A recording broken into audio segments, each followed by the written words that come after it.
2009-ലാണ് ഞാൻ ഈ സ്ക്രിപ്റ്റ് എഴുതുന്നത്. ആ സമയത്ത് എനിക്ക് ലാൽ സാറിൻ്റെ മുഖമൊന്നും ഒന്നും മനസ്സിലില്ല. ഒരു ക്യാരക്ടറാണ് ജോർജ് കുട്ടി. ഞാനിപ്പോൾ നമ്മളൊരു ആർട്ടിസ്റ്റിലേക്കൊന്നും ആക്ടറിലേക്കൊന്നും പോയിട്ടില്ലായിരുന്നു. സോ എന്നെ സംബന്ധിച്ചിടത്തോളം ഒരു സാധാരണ മനുഷ്യൻ, വളരെ നല്ലൊരു മനുഷ്യൻ, ഒത്തിരി നന്മകളുള്ള ഒരു സാധാരണക്കാരനായ ഒരു മനുഷ്യൻ, ലൈഫിലൊരു പോയിന്റിൽ ഫാമിലിയെ പ്രൊട്ടക്റ്റ് ചെയ്യാനായിട്ട് അയാൾ എടുക്കുന്ന ചില തീരുമാനങ്ങൾ, അയാളുടെ ഒരു ഐഡിയോളജിയോ അല്ലെങ്കിൽ എത്തിക്സിനൊക്കെ എഗനിസ്റ്റ് ആയിട്ട് അയാൾക്ക് പ്രവർത്തിക്കേണ്ടി വന്നു. പക്ഷേ അയാളുടെ കാഴ്ചപ്പാടിൽ അയാൾ ചെയ്യുന്നത് ശരിയാണ്. സിനിമയിലെ ഡയലോഗ് പറയുന്ന പോലെ, എൻ്റെ ശരികൾക്ക് വേണ്ടി ഞാൻ എന്തും ചെയ്യും, എൻ്റെ ഫാമിലിയെ പ്രൊട്ടക്റ്റ് ചെയ്യാൻ ഞാൻ എന്തും ചെയ്യും എന്ന് പറഞ്ഞ് അദ്ദേഹം ഒത്തിരി ശരിയാണ്, നിയമവിരുദ്ധമായ പല കാര്യങ്ങൾ ചെയ്യുന്നുണ്ട്. പക്ഷെ അതിൻ്റെ പിന്നിൽ നമ്മൾ പറയല്ലേ, ലക്ഷ്യം മാർഗത്തെ സാധൂകരിക്കുന്നു എന്ന് പറയുന്നില്ല. അപ്പം അങ്ങനെ ഒരു കൈൻഡ് ഓഫ് മാനസികാവസ്ഥയിൽ നിന്നാണ് ജോർജ് കുട്ടി ഇതെല്ലാം ചെയ്യുന്നത്. അപ്പോൾ ജോർജ് കുട്ടിക്കും ജോർജ് കുട്ടിയുടെ ഫാമിലിക്കും ജോർജ് കുട്ടിയെ സ്നേഹിക്കുന്നവരുടെ പെർസ്പെക്റ്റീവിൽ ജോർജ് കുട്ടി വളരെ നല്ലൊരു മനുഷ്യനാണ്. പക്ഷെ അതുകൊണ്ട് അഫക്റ്റഡ് ആകുന്ന വ്യക്തികൾ, ഇപ്പോൾ പ്രഭാകറായാലും ഗീതാ പ്രഭാകറായാലും അതുപോലെ വേറെ പല രീതിയിൽ, ഇപ്പോൾ പോലീസ് ഡിപ്പാർട്ട്മെൻറ്റിലുള്ളവരായാലും വേറെ ഏതെങ്കിലും രീതിയിൽ ജോർജ് കുട്ടി യൂസ് ചെയ്യപ്പെട്ടു എന്ന് അറിഞ്ഞവർക്കും ജോർജ് കുട്ടി ഒരു നല്ല മനുഷ്യനല്ല. So it's all about perspective. ഇപ്പം നമ്മുടെയൊക്കെ ജീവിതത്തിൽ നമ്മൾക്കും എല്ലാവരുടെയും മുന്നിൽ നമ്മൾ നല്ല മനുഷ്യരൊന്നുമല്ല. ചിലരുടെ മുന്നിൽ നല്ല മനുഷ്യരാണ്. നമ്മളെ സ്നേഹിക്കുന്നവരെ ചിലപ്പം സ്നേഹിക്കുന്നവരുടെ മുമ്പിൽ നമ്മൾ നല്ല മനുഷ്യരാണ്. നമ്മളെ ഇഷ്ടമില്ലാത്തവർക്ക് നമ്മൾ വളരെ മോശക്കാരനായ ഒരു മനുഷ്യനാണ്. സോ അത് തന്നെയാണ് ഇതിനുള്ള ഉത്തരം. ഇത് പെർസ്പെക്റ്റീവാണ്, ഓരോരുത്തരുടെ കാഴ്ചപ്പാടിൽ അത് മാറും.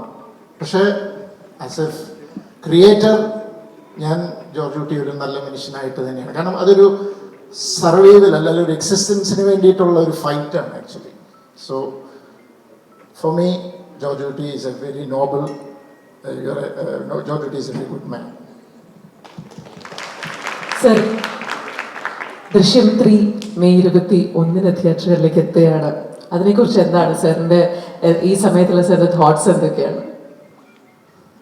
ഇത്രയും ഒത്തിരി തവണ പറഞ്ഞ കാര്യം തന്നെയാണ്. ഇത്രയും വലിയൊരു സദസ്സ് കിട്ടിയപ്പോഴും ഇത്രയും ക്യാമറാസും ഫ്രണ്ടിലുള്ളതുകൊണ്ട് ഞാനത് ഒന്നുകൂടെ പറയുകയാണ്.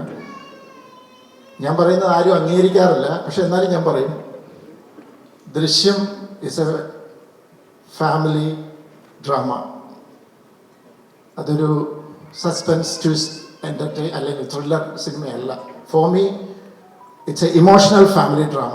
കാരണം ആ കഥയുടെ വളർച്ചയിൽ ജോർജ് കുട്ടിയുടെയും അല്ലെങ്കിൽ കുടുംബത്തിൻ്റെ കഥ പറഞ്ഞു, അതിൻ്റെ ഒരു ഡെവലപ്മെൻറ്റ്സ്, അതിൻ്റെ ഒരു വളർച്ചയിൽ, കഥാഗതിയുടെ വളർച്ചയിൽ ചില സംഭവവികാസങ്ങൾ നിങ്ങളെ സർപ്രൈസ് ചെയ്യിച്ചിട്ടുണ്ടാവാം. പക്ഷെ അൺഫോർച്ചുനേറ്റ്ലി ആ സർപ്രൈസസ് മാത്രം എടുത്തെന്നല്ല, അത് ഉയർത്തിക്കാട്ടിയപ്പോൾ എവിടെയോ രണ്ട് അച്ഛന്മാരുടെയും രണ്ട് അമ്മമാരുടെയും ഒക്കെ ഇമോഷൻസ് താന്നുപോയി എന്നുള്ളൊരു ദുഃഖം എനിക്കുണ്ടായിരുന്നു.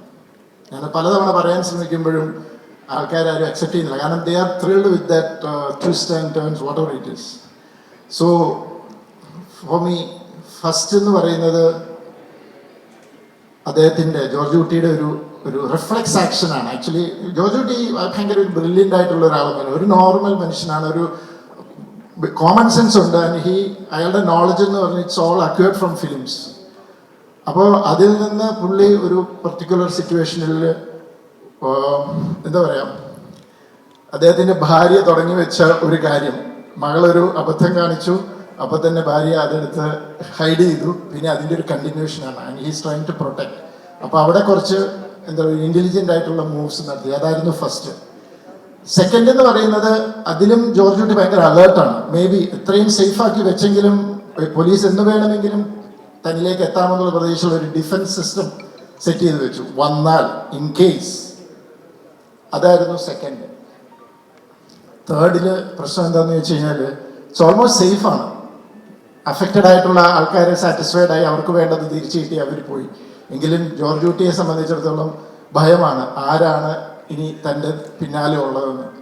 ഇപ്പം തേർഡ് എന്ന് പറയുന്നത് എന്താണെന്ന് വെച്ച് കഴിഞ്ഞാൽ കൂടുതലും I'm concentrating on George Kutty's emotions, his fear.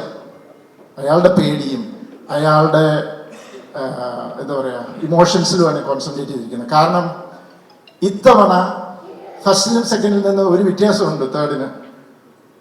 തൻ്റെ പിന്നാലെ ആരെങ്കിലും ഉണ്ടെങ്കിൽ അത് ആര് എന്ന് ജോർജ് കുട്ടിക്ക് അറിയാൻ മേല. ഫസ്റ്റിലും സെക്കൻഡിലും ആരാണ് തൻ്റെ പിന്നാലെ എന്ന് വ്യക്തമായ ധാരണയുണ്ട്. പോലീസുണ്ട്, വേറൊരു ഫാമിലി ഉണ്ട്. പക്ഷെ 3 അദ്ദേഹം ഫേസ് ചെയ്യുന്ന 2 എൻഡ് എങ്ങനെയായിരുന്നു നിങ്ങളെല്ലാവരും ഓർക്കുന്നുണ്ടാവുമല്ലോ. അതായത് നമ്മുടെ അടുത്ത വരവിനായി അതിനെ പ്രതിരോധിക്കാനുള്ള തയ്യാറെടുപ്പിലാണ് അതിനാണ് അയാൾക്കുള്ള ശിക്ഷ എന്ന് പറയുന്നത്. അപ്പൊ സത്യത്തിൽ അയാൾ ആ തയ്യാറെടുപ്പ് നടത്തിക്കൊണ്ടിരിക്കുക. പക്ഷെ അയാൾക്ക് പോലും ഉറപ്പില്ല പോലീസ് വരുമെന്ന്. സോ ആ ഒരു സ്റ്റേറ്റ് ഓഫ് മൈൻഡാണ്, ഇരുട്ടിത്തപ്പുമാണ്. എനിക്കാണ് ഏറ്റവും അപകടകരമായ ഒരു സിറ്റുവേഷനാണത്. അപ്പോൾ ദൃശ്യം 3 കൂടുതൽ ജോർജ് കുട്ടിയുടെ ഇമോഷൻസും ജോർജ് കുട്ടിയുടെ ഫിയറുമാണ്. ഓഫ് കോഴ്സ് കുറച്ച് നിങ്ങളെ സർപ്രൈസ് ചെയ്യുന്ന എലമെന്റ്സ് ഒന്നും ഇല്ലെന്നൊന്നും ഞാൻ പറയുന്നില്ല. പക്ഷെ അത് മാത്രമല്ല ദൃശ്യം 3. സോ അതുകൊണ്ട് ഒരു പരിധിക്കപ്പുറം അത് എക്സ്പെക്ട് ചെയ്ത് സിനിമ കാണാൻ പറയരുത്. You will get disappointed.